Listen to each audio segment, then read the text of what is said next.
Vamos a hacer un viaje al futuro, porque todo tiene su final y va a llegar un momento en que esta tarjeta de residencia que me han dado, de regularización, de arraigo, se va a vencer. ¿Qué debo hacer? Pues cambiarla. Es decir, lo normal será cuando una tarjeta se vence, tradicionalmente mucha gente piensa en la renovación de esta tarjeta. Y en este procedimiento de regularización, al tratarse de una autorización por circunstancias excepcionales, realmente no se renueva, se prorroga o se modifica. Y de eso vamos a hablar hoy. Pues hablemos de extranjería. Hablamos de extranjería, pues.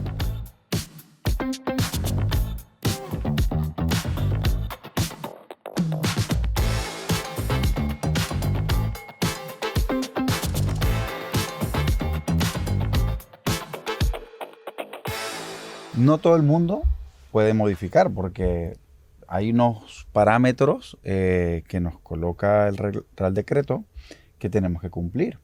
Y esas personas que nos pueden modificar por condiciones personales tendrán que prorrogar este arraigo, bien para solicitantes de protección internacional o arraigo extraordinario.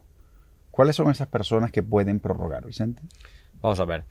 Es importante tener en cuenta que la idea no es la de prorrogar. Es decir, nuestro nuevo reglamento de extranjería, nuestro reglamento que se aprobó el 20 de mayo de 2025, bueno, que entró en vigor el 20 de mayo del 2025, se aprobó antes, 24. y que además ahora se ha reformado con el pasado 14 de abril, marca una idea de que el paso normal de una autorización de este tipo y de otras autorizaciones por circunstancias excepcionales es el de la modificación y excepcionalmente el de la prórroga. O sea, tenemos que pensar siempre que lo ideal es ir a modificar, y modificamos cuando hemos trabajado, como estas autorizaciones de residencia por regularización, para que me entendáis. Los que habéis obtenido autorización de residencia por regularización son de circunstancias excepcionales.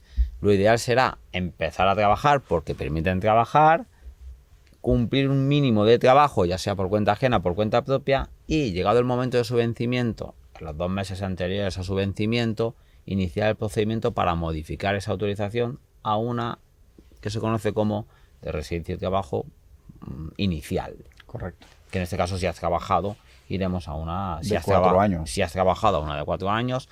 Si no has trabajado, pero tienes una oferta laboral, a una de 1 año. Y en el peor de los casos, que no podamos modificar, porque no vamos a trabajar ni hemos trabajado, pues entonces haremos una prórroga. Y esa prórroga irían las personas que no han trabajado, que tendrán que demostrar que han estado en búsqueda activa de empleo, Claro. inscribiéndose como demandante de empleos. También aquellas personas que tengan edad de jubilación. Que claro, por personas su edad, que no van a poder trabajar, o sea, necesariamente van a tener que prorrogar. Correcto. O personas con enfermedades que también se les imposibilite el acceso al mercado laboral. Pero sí es bien importante porque entonces estas modificaciones tenemos 2 grupos. Las personas que no han trabajado, que pueden trabajar, que tienen una oferta de empleo, que irían a una inicial, y aquí los requisitos nos lleva el reglamento, creo que es el artículo 74, a una inicial de trabajo, es decir, la documentación de la empresa, el contrato de trabajo, demostrar que la empresa tiene solvencia económica, que está solvente con la agencia tributaria y con la seguridad social, mis competencias para ese puesto de trabajo. Sí.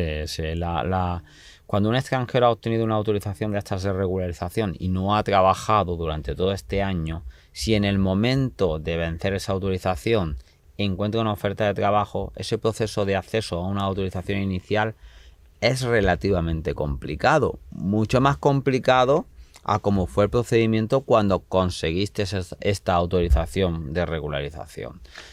Entonces, y hay que cumplir esos requisitos del artículo 74 que no son fáciles de cumplir muchas veces. Y bueno, lo bueno es que ellos van a poder trabajar mientras está el trámite, porque la autorización que precedía le autorizaba a trabajar. Pero yo me he encontrado que una de las principales denegaciones de estas residencias iniciales, al igual que con los arraigos sociolaborales, es porque la empresa realmente no cumple. No es por el extranjero, es porque la empresa tiene deudas en seguridad social, tiene deudas con la agencia tributaria. No tiene capacidad económica, etcétera.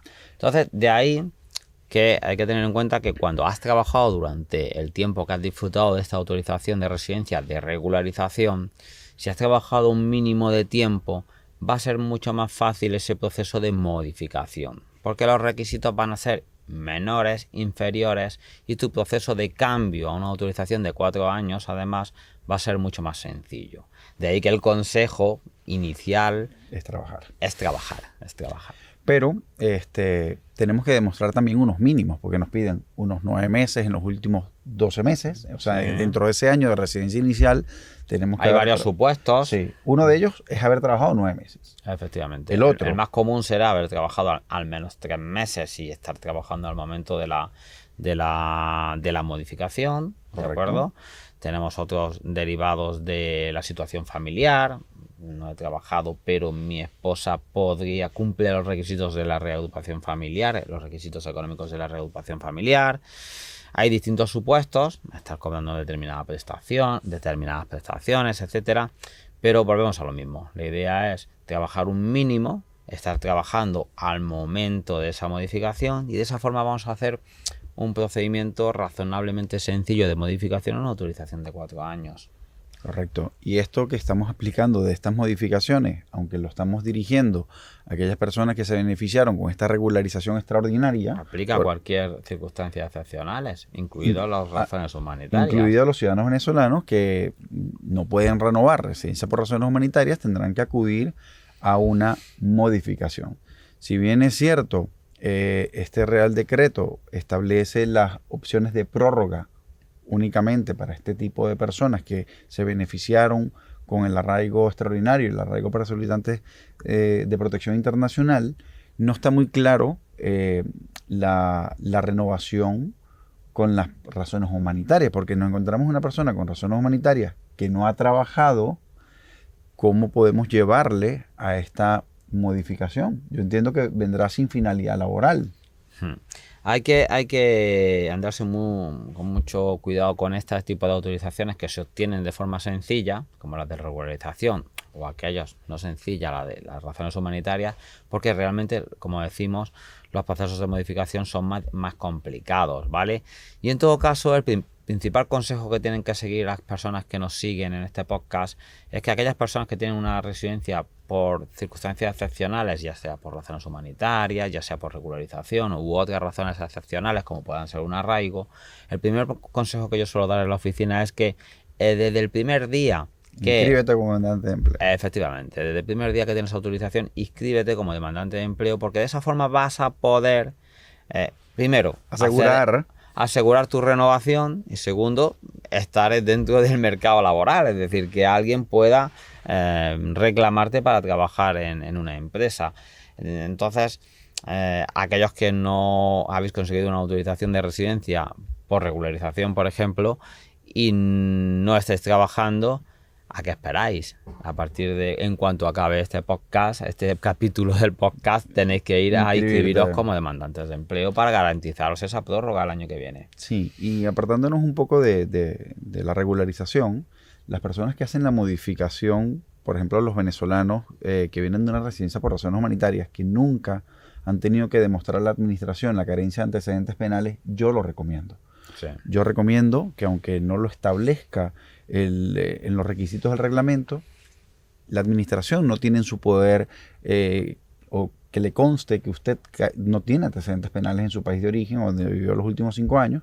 Y yo recomiendo siempre aportarlos para evitarnos pérdidas de tiempo, requerimientos que pudiéramos presentar al principio del expediente, lo cual se va a traducir en digamos, ser más óptimos para el cliente y que el cliente tenga en menos tiempo esa resolución que le va a quitar ese estrés que genera estar dentro de un proceso administrativo. Sí, en todo caso, repetimos, hacer la modificación, es decir, trabajar en ese primer año que tienes una autorización de residencia de regularización, esforzarte por estar trabajando, estar haciéndolo de forma legal, va a suponer también una tranquilidad importante, porque no solamente el proceso de modificación es más sencillo, sino que las consecuencias derivadas de esa modificación también son mucho mayores. Esa tarjeta estable de 4 años que te va a permitir ya estar mucho más tranquilo reagrupar, ¿vale? Porque estás trabajando, cumple los requisitos de la Ya tienes un reagrupación. año. También una tarjeta a 4 años mucho más estable. De forma que también luego la larga duración es mucho más sencilla y centrarte posiblemente, si eres ciudadano iberoamericano, ya en tu siguiente proceso al año siguiente, que es el de la nacionalidad española por residencia, si te interesa convertirte en español. Claro. Y algo muy importante, Vicente, ¿cuándo hacer esta modificación? En los 2 meses anteriores al vencimiento de la tarjeta. 60 días previos. También tenemos un periodo de gracia de 90 días posteriores. 3 meses. Ya hablamos de meses, no de ya días. estamos hablando de 5 meses que tenemos prácticamente para hacer. El plazo es en los 2 meses anteriores al vencimiento. Ese es el plazo. Correcto. No pensáis en el plazo como los 3 meses posteriores, porque ahí ya te van a poder sancionar. Y yo nunca he visto una sanción de esa, pero sí yo sí está las he visto. Yo sí está la posibilidad. Yo sí las he visto, y el problema no es tanto la sanción, sino, bueno, que puede haber un periodo de tiempo en el que, sin haber presentado esa modificación, tengas dificultades para acceder a determinados servicios porque tienes la tarjeta vencida, etcétera, etcétera. Así que lo ideal es siempre respetar el plazo legal, que es el de 2 meses anteriores al vencimiento de la tarjeta. Los 2 meses anteriores, que si tu tarjeta vence, pues no sé, el 1 de junio del año 2027, pues que te vayas desde el día 1 de mayo desde el 1 de abril al 1 de junio. Ese es tu plazo. Ese es tu plazo, el correcto y el legal. Así que bueno, ya saben, tenemos que estar pendientes de esta modificación o prórroga que tenemos que hacer. No es automática, habrá que solicitarla ante las oficinas de extranjería, por lo cual hay que cumplir con ciertos requisitos. Recomendación número 1, si usted obtuvo la regularización no teniendo ese informe de vulnerabilidad, es que se inscriba como demandante de empleo, porque va a ser fundamental para poder llevarle a la continuidad de esta residencia que la ha obtenido con mucho esfuerzo. Básicamente, cualquier extranjero que haya obtenido una autorización por circunstancias excepcionales, incluida esta de regularización, desde el día 1, salvo que empiece a trabajar desde el día 1, lo ideal es que en el momento que no esté trabajando siempre aparezca como demandante de empleo, ¿vale? Para poder hacer estas prórrogas, garantizarles la prórroga y, si es posible, hacer una modificación que es mucho más favorable. Bueno, yo creo que ha quedado sumamente claro lo que el tema... Somos muy repetitivos, ¿no? Justamente para que la gente se claro, entere bien. Le quede aquí.